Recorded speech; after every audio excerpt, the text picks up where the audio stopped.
গ্ৰহণ কৰিছে বুলি আমি ছাত্ৰ সমাজৰ কিন্তু আমি অনুমান কৰিছোঁ। আজি কেইজনমান যোনে মনোনয়ন পত্ৰ দাখিল কৰিছিল সিহঁতৰ ফেইল হৈছে আৰু কিছুমানৰ পাছ হৈছে। স্পষ্টভাৱে সেইখন মনোনয়ন পত্ৰত লিখা আছিল যে ৰুল এণ্ড ৰেগুলেশ্যন লিখা আছিল যে বেগ থকা কোনো ষ্টুডেণ্ট কিন্তু মনোনয়ন পত্ৰ উত্তীৰ্ণ হ'ব নোৱাৰে, কিন্তু বেগ থকাৰ স্বত্তেও কিন্তু এজন ষ্টুডেণ্ট কিন্তু পাছ হৈছে। এইটো ডাঙৰ প্ৰশ্ন। তাৰ পক্ষে মনোনয়ন পত্ৰ কিন্তু উত্তীৰ্ণ হৈছে, তেওঁলোক ইলেকশ্যন খেলিবলৈ বা নিৰ্বাচন খেলিবলৈ কিন্তু সিহঁতক আৰু এটা স্পষ্ট কথা, বয়সটো হৈছে 17 পৰা 22 বছৰ।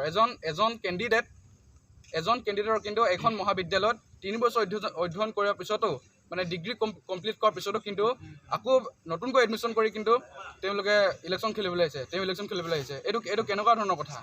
তেওঁ অলৰেডি বয়স পাৰ হৈ গৈছে, তাৰপিছতো কেনেকুৱা ধৰণে কি ধৰণে তেওঁ নথি পত্ৰ দি এই মহাবিদ্যালয়ত অধ্যয়ন কৰিবলৈ আহিলে?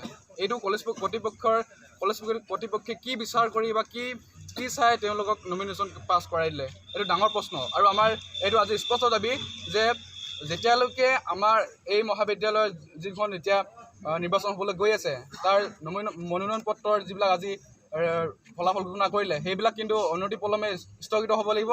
অন্যথা কিন্তু আজি আমি এই অহা কাইলৈলৈকে বা অনাগত দিনলৈ কিন্তু আমি ইয়াত বহি থাকিম আৰু অহা কাইলৈ কিন্তু আমি ৰাস্তাত আমি ধৰ্ণা কৰিবলৈ সাজু হ'ম। তাৰ কাৰণে কিন্তু ছাত্ৰ সমাজ কেতিয়াও জগৰীয়া হ'ব নোৱাৰে। জগৰীয়া হ'ব মহাবিদ্যালয় কৰ্তৃপক্ষ, জগৰীয়া হ'ব আমাৰ মহাবিদ্যালয় ইলেকশ্যন কমিশ্যনাৰ। এইটো আমাৰ স্পষ্ট দাবী।